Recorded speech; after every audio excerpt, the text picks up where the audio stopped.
আমি বারবার বলছি ভাই, আমি একজন সাকিবিয়ান। সাকিব ভাই আমার গর্ব, সাকিব ভাই আমার প্রেরণা। আমি কখনো সাকিব ভাইয়ের সাথে টক্কর দেওয়ার মতো কোনো সময় আমি চেষ্টাও করি না। আর যে বলবে সাকিব খানের সাথে টক্কর দেবে সে বোকার স্বর্গে বাস করে ভাই। এমন প্রশ্ন করেন কেন ভাই আপনারা বলেন?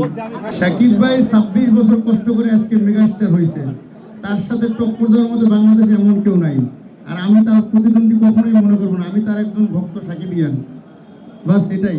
আমি যখন ডার্ক কল রিলিজ দিয়েছি তখনও বলছি ভাই, সাকিব খান 26 বছর কষ্ট করে ক্যারিয়ার করছে, তো সাকিব খানের প্রশ্ন না করাই ভালো আমি মনে করি, কারণ আমি নিজে একজন সাকিবিয়ান। আবার যদি নেক্সট টাইম সিনেমা করি, গল্প রেডি হয়, যদি পরিমণির গল্প রেডি হয়, অবশ্যই তার কাছে যাবো সিনেমা নিয়ে। কিন্তু তসনসের জন্য ববি আপুই পারফেক্ট আমরা মনে করছি, তাই তাকে নিচ্ছি। সিনেমা তো আমরা অ্যাকশন রোমান্টিক ছবি বেশি বানাই।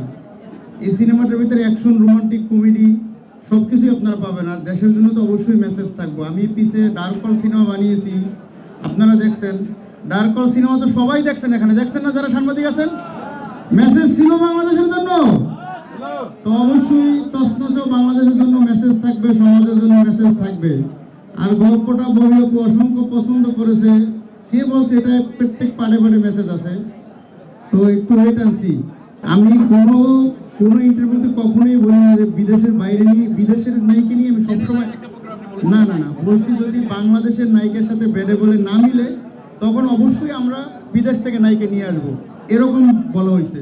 সিনেমার ভিতরে আমি মনে করি অ্যাকশন, রোমান্টিক, পলিটিক্স সব কিছুই থাকা দরকার। একটা সিনেমা আমরা টাকা দিয়ে কেন দেখি? আনন্দ পাওয়ার জন্য। একটু সময় যখন আমাদের হাতে থাকে, যারা বাংলা সিনেমা যারা দেখি, তারা অবশ্যই একটু আনন্দ নেওয়ার জন্য, একটু সময়টাকে উপভোগ করার জন্য সিনেমা দেখি। তো শুধু রোমান্টিক না, একটা সিনেমার ভিতরে সবকিছুই থাকা দরকার। আমার ডার্ক কলটাও ছিল, আর ডার্ক কল তো আমার প্রথম সিনেমা। আশা করি তসনস সারা বাংলাদেশ তসনস করে দেবে ইনশাআল্লাহ। যেহেতু আমি অ্যাকশন সিনেমা করতে ভালোবাসি, আমার ডিরেক্টর বদিউল ভবন স্যার যখন আমাকে গল্পটি শোনায়, তখন আমরা চিন্তা ভাবনা করি সিনেমার নাম দেব তসনস। কারণ আপনি যখন একটা অ্যাকশন সিনেমা দেখবেন তখন নামটা অ্যাকশনের মতোই হতে হবে, তো ওই জায়গা থেকেই সিনেমার নাম দেওয়া তসনস। ভাই এই সিনেমাতে অনেক সিনেমা রিলিজ হইতেছে, অনেকে সিনেমার কাজ ধরছে।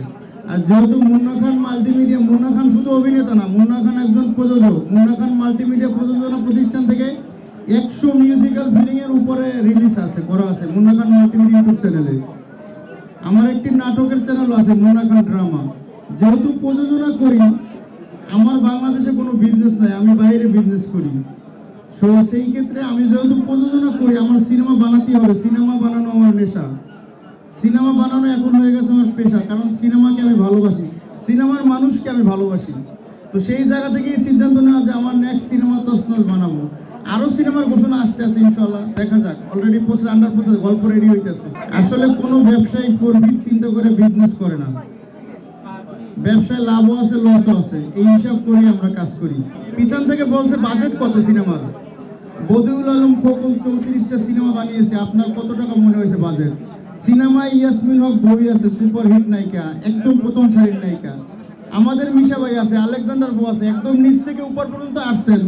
কতগুলো ব্যানার দেখছেন, এক্স ব্যানার, কতগুলো শিল্পী আছে। তো বাজেটটা এখনই বলা যাইতেছে না, একটু ওয়েট করেন, সময় সব বলে দেবে। রুবেল ভাইয়ের তসনস ছিল, রুবেল ভাইয়ের তসনস ছিল, 1 মিনিট। রুবেল ভাইয়ের তসনস ছিল। আমাদের সিনেমায় একটা নিয়ম আছে, 12 বছর পরে সেম নেম আবার দেওয়া যাবে, তা না হলে তারা কিন্তু পারমিশন দেয় না।